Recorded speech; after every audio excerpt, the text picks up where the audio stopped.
शहरातील crime branch unit 1च्या पथकाला एक माहिती मिळाली की 4 महिला त्या बांगलादेशच्या आहेत, परंतु खोट्या डॉक्युमेंटवर नाशिक शहरात वास्तव्यास आहेत। त्या अनुषंगाने त्यांनी रेकी करून विशेष पथक तयार करून त्या ठिकाणी छापा मारला। तर त्या ठिकाणी असं आढळून आलं, अमृतधाम येथील एका पत्र्याच्या खोल्यामध्ये ह्या 4 महिला राहत होत्या। एका पुरुष व्यक्तीने त्यांना इथे भाड्याने आणलेलं होतं। त्यांच्याकडे त्यांच्या डॉक्युमेंटची चौकशी केली असता त्यांच्याकडचे जे डॉक्युमेंट्स आहेत आधार कार्ड सारखे हे फेक डॉक्युमेंट आढळून आले।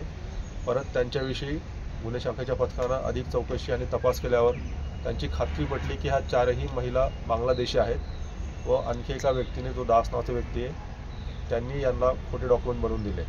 यावरून या 4 व्यक्तींना, 4 महिलांना तसेच एक पुरुष यांना अटक करण्यात आलेली आहे आणि त्यांच्याविरुद्ध विविध कायद्यान्वये तसेच पारपत्र अधिनियम याच्या अन्वये गुन्हा दाखल करण्यात आलेला आहे आणि पुढील तपास सुरू आहे। महिला सुरत येथून इथे आलेल्या अशी प्राथमिक माहिती आहे। त्यातील 2 महिला 1 वर्षापासून या ठिकाणी आहेत आणि काही नुकत्याच आल्याचं सांगत आहेत, परंतु नेमक्या त्या कधी आल्या, कुठल्या मार्गाने आल्या, त्यांच्याकडे आणखी इतर काही डॉक्युमेंट्स आहेत का किंवा त्यांचे आणखी इतर साथीदार आहेत का, याचा पुढील तपासामध्ये निष्पन्न होईल। अजून तरी असं काही स्पष्ट नाहीये। सध्या तरी परदेशी आहेत, बांगलादेशी आहेत आणि इंडियन, त्यांच्याकडे कुठले व्हॅलिड डॉक्युमेंट नाही एवढं क्लिअर आहे। नेमकं त्यांचा येण्याचा उद्देश काय होता, पर्पज काय होता, हे तपासामध्ये स्पष्ट होईल। यापूर्वी देखील अशा प्रकारचा एक गुन्हा दाखल झाला होता। अजून तरी त्यांचा याच्याशी काही संबंध असल्याचा स्पष्ट होत नाही, परंतु तपासामध्ये स्पष्ट होईल की त्यांचा आणि यांचा काही संबंध आहे का। आपण काय कारवाई करणार?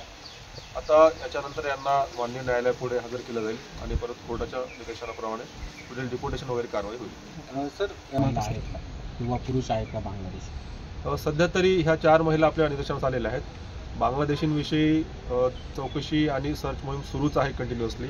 इतरही देखील ठिकाणी अशी सर्च मोहीम अजूनही सुरू आहे आणि जर अशा प्रकारचं कुणीही विदाउट डॉक्युमेंट सापडलं तर त्यांच्यावर देखील कारवाई केली जाईल। आपल्या तपासात सध्या तरी ह्या 4 जणींना इथे इंडियामध्ये आणण्यासाठी काही लोकांनी मदत केलेली आहे, त्यांची नावं देखील कळलेली आहे। त्यापैकी 1 जण आपल्या ताब्यामध्ये आहे।